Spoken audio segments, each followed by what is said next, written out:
Welcome back, Interior Alaska. Fred Brown here, holding down the weekend sports desk. On the docket, high school postseason gridiron news and a thriller on the frozen pond. And that's where we start this cast off over at the Carlson Center for Game 2 of the Bryce Alaska Gold Rush. The Nooks playing host to the 12th-ranked Denver Pioneers, and coming into the game, they knew they were going to be facing a wall in front of the opposing net.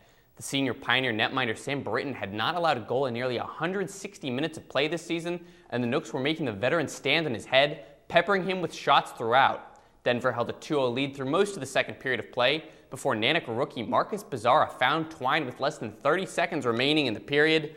The Nooks would tie it up in the third. We'd head to overtime, and then this happened.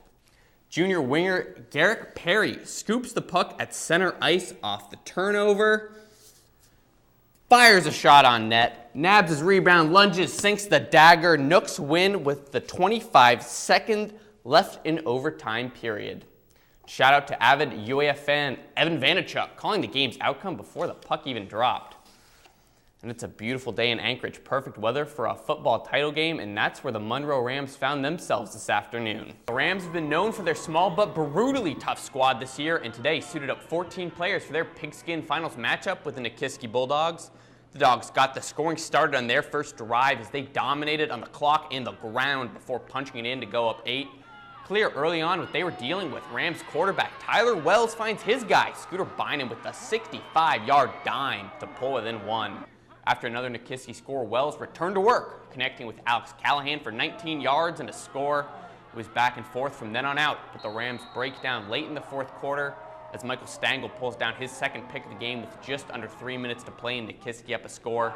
That would be it as the Bulldogs would hold on to claim the 2013 Small Schools title, 36-28. Also in postseason action is the North Pole Patriots. My weekday doppelganger Joe Cook is down south covering the tournament, and we'll have a full weekend wrap-up on the Monday edition of the Fairbanks Evening News.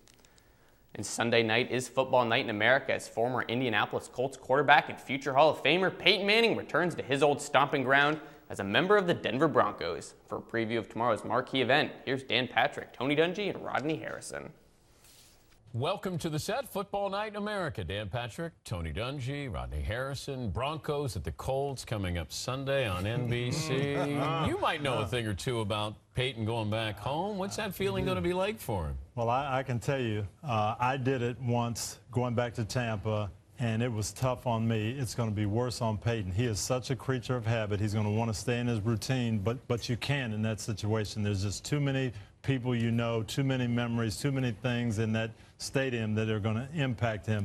He's going to have to work hard to stay in the moment. It's not going to be easy. Coach, and I think it's so important for him to control his emotion and not to make it so personal where he's proven that, hey, I'm Peyton Manning, I'm this quarterback. Just play your game, don't get caught up. And the same thing applies to Andrew Luck. Yeah. Well, okay, but the game itself, you got the Broncos struggled against the Jaguars. Colts get some time to prepare for Peyton and company. What do you think happens in the game? Well, it's going to be a high-scoring game. It's going to be an offensive shootout. Both of these quarterbacks, I think, are going to really wreak havoc on the other defense. Now, the one thing the Colts have, I do think they can pressure Peyton, just like Jacksonville did without blitzing. Robert Mathis on that AstroTurf with the noise, he's going to be a factor. That could be the X factor. Now look at the secondary, too. The secondary, they're actually pretty underrated. This is a secondary. They're a smaller secondary, but they don't care. They'll challenge you. They'll get up and play man-to-man coverage. This will be a great game, Dan. Broncos at the Colts Sunday night on NBC. We'll see you on Football Night in America starting at 7 Eastern.